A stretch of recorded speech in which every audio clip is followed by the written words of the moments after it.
deu essa empresa que o Ricardo já vem falando bastante tempo.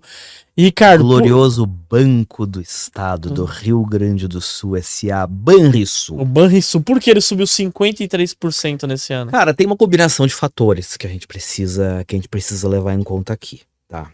Em primeiro lugar, né, antes estava ridiculamente barato, porque o mercado estava de mau humor, as pessoas estavam concentradas só nas empresas de primeira linha, basicamente ali, né, o que faz parte do Ibovespa e mais uma coisinha ou outra. Em relação a outros bancos, os resultados dele ao longo dos últimos trimestres, eles têm de fato sido mais medíocres. Então tinha aquela coisa assim, cara, se o Itaú tá barato, por que é que eu vou me enfiar no Banrisul, por exemplo? Tá? Tem essa primeira questão assim do tipo,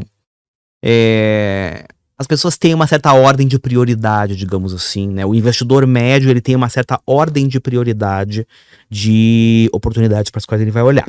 Esse é o primeiro fator. O segundo fator é fluxo, né? A partir do momento em que a bolsa começou a subir e que talvez as coisas mais óbvias tenham andado na frente, digamos assim, o mercado começa a olhar para oportunidades um pouco menos óbvias que porventura ficaram para trás. E com certeza esse caso, ele aparecia no filtro de, praticamente todo mundo.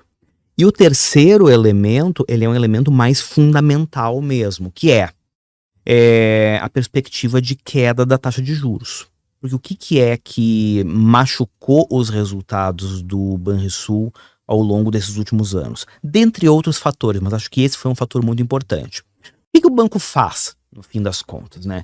Ele toma recursos, né? Ele faz captação de funding, né?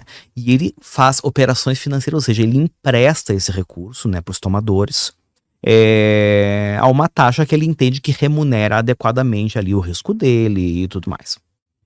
A grande questão é que quando você toma o funding, né, quando você capta recurso no mercado, tipicamente você tem uma participação muito significativa de operações que são do tipo pós-fixado.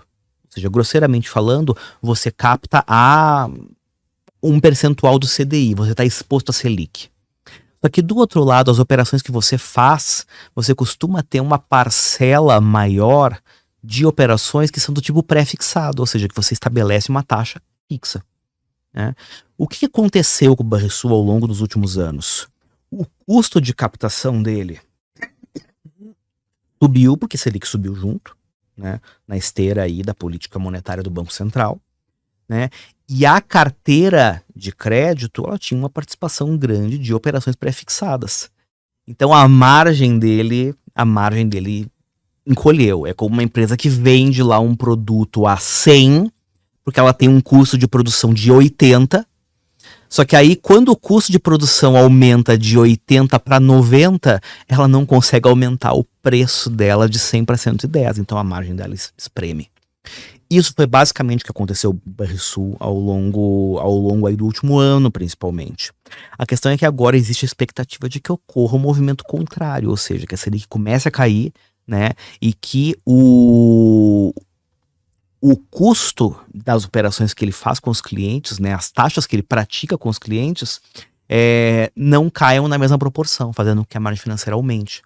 Tá? Então, o resultado deve melhorar ao longo dos próximos trimestres, se confirmar essa tendência de queda da taxa de juros. Então você acha que foi bem, como que eu posso dizer assim? Então o mercado acabou reagindo muito bem, né? Que subiu 53%. Aqui, de novo, tava muito barato. Entende? E não acho que agora esteja caro, mas também já não é mais aquela coisa barganha, gritante, né, que era antes. Eu estava brincando antes aí, que você já não sabe mais quantas vezes eu vim aqui no Tubacast. Eu também não sei, mas eu tenho certeza que se eu não falei de Banrisul em todas as vezes que eu vim aqui até hoje, eu acho que pelo menos uns 80% delas eu devo ter falado de Banrisul, né? E, cara, é aquela história. A gente sempre fala.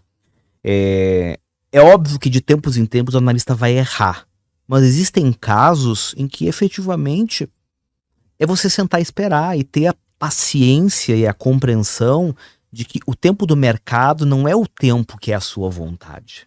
né? Que às vezes as coisas demoram muito mais do que a gente gostaria. Às vezes, por outro lado, a gente tem sorte, as coisas acontecem rápido. E faz parte, né? E qualquer processo de investimento que você estabeleça, né? Quando eu falo processo de investimento, é um conjunto de regras que você vai criar para você mesmo, para escolher o que você vai comprar, quando você vai comprar e quando você vai vender. Qualquer processo que você estabeleça, ele não vai ter 100% de acerto. Vão ter casos que vai dar errado, e vão ter casos que vão demorar para dar certo muito mais do que você gostaria, né? Mas as pessoas só olham pro lado bonito da história, que é aquilo que dá certo e dá certo rápido. Não é só disso que se vive.